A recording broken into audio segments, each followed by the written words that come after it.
Hey guys, Danny Johnson here, and you've probably seen on the new 12 Pro and 12 Pro Max that you have quite a few cameras on the back of it. So today I'm going to be talking about what they all do, and they are a little different between the Pro Max and the Pro, so stay tuned. So here we have the 12 Pro Max on the left and the 12 Pro on the right. And at first glance, they look pretty similar. They both have the 3 cameras on the back, which we'll be talking about today and telling you what they all do. However, the 12 Pro is actually a little bit lesser spaced, and there's a reason for that compared to the 12 Pro Max. The 12 Pro Max gets a few upgrades. So in order to do this, it appears, Apple has switched the top and bottom cameras on the 12 Pro to the 12 Pro Max, and I'll tell you what each of them do. So the first camera will be the one on the top. It's 12 megapixel, as they all are, and this one basically does portrait mode and the 65 millimeter 2.5x to 7x zoom. So what I did here is I covered the top camera. So as you can see, as I scroll through all of these, you can still see, so that's not the top camera doing it, until you get to portrait mode. So once we get to portrait mode, now we know that's what that top camera does. And so you can see here, as we start to zoom in, once we hit that 65 millimeter and the higher zoom, it's blocked. So that's what that top camera does, is the 2.5x to 7x zoom, the higher end zoom. This particular camera or lens is also known as the wide angle lens. Okay, for the 12 Pro Max, the bottom camera is the one that does basically all of the work here. It's 12 megapixel. It does everything except for the portrait mode. It has the sensor shift stabilization, 26 millimeter lens, the 1x to 2.5x. Low light, it'll do both the 26 millimeter and 65 millimeter lenses. And if you block this lens, it will affect the other camera lenses, colors, and everything, which I'll show you an example here in just a minute. So here we are, we're turning the camera on. Now I have blocked the bottom lens with a sticker. So as you can see, basically nothing on your camera is going to work because everything pretty much except for the portrait mode is being used on that bottom lens. So now that we go to portrait, you can see it would work, but yeah, portrait works obviously, but the rest of them do not. So as you see here, if we go into the video, if we go down to the ultra wide angle, it obviously is showing. So this is now the bottom camera being, which will not work from that 26 millimeter until you get to the 65 millimeter. Okay, but watch what happens. As I get into this range where it should not be working under low light, it does work. So it will switch over to the bottom camera in low light situations. And here's what it looks like if you have that bottom camera blocked. The other cameras that are working, look at their color. It's horrible. So that bottom camera, even when it's not technically in use, it is still gathering information. Okay, so this one on the right-hand side is now the ultra-wide. It's 12 megapixel like they all are.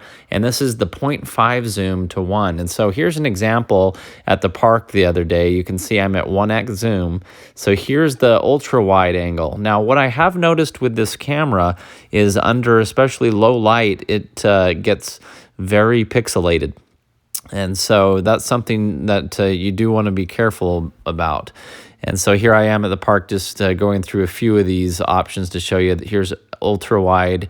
We'll zoom in now to the wide angle, and then we're going to do that to one that zooms all the way as far as it'll go.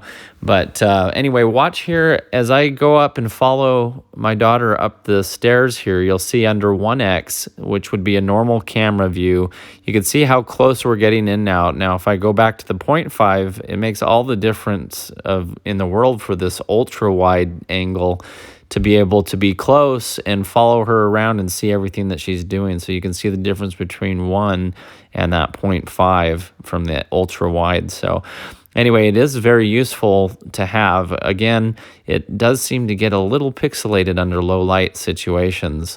So just be aware of that. Okay, so here I blocked the ultra wide angle one, the one on the right. And so as you can see, anything from 0.5x zoom up to 1 does not work. And that's pretty much in all situations. So very simple on that one. And so the LiDAR, which is light detection and ranging, is basically a scanner sending out lasers to map your environment or the near area. So this is fun for apps like this one for IKEA, where you can add couches and things just by pulling up your camera, and it adds it in there. You can look at dimensions on shelves and things. I have a whole video on this that I'll put in the video description if you want to see it, but it's kind of neat to place things, and it should keep them in their size comparison too. So as you walk up, you can see how deep it is compared to your other things, how tall it is, and everything like that. And so it's just projecting it on there. So the LiDAR scanner is able to scan, and basically it's mapping it all out, and then it can input to the different things like this. So there's a lot of features that you can now use with LiDAR. And the possibilities are pretty much endless. So yeah, other than some millimeter size differences in the lenses and swapping positions and things like that, the two phones are pretty similar. And just the night vision quality of these phones is impressive. It's blowing my mind compared to some of the older phones that I've had. And the colors are just phenomenal. A huge difference here. And especially I have a yellow car. It's really hard to get on camera otherwise. But, and here's another example of how dark my old phone was, and videotaping in the same exact time. Here's what it looks like now on the 12 Pro Max. So I have some videos showing a lot of these comparisons if you want to check the video description. And anyway, I just think it's amazing what they're doing with all this technology. It's just beautiful, the things that you're able to capture in the detail. And so anyway, hopefully this video was fun, just showing you what the different cameras do. And if you're new to the channel, please subscribe and check the video description for the playlist that I have on everything that I've done with these phones, and as I add new videos as well.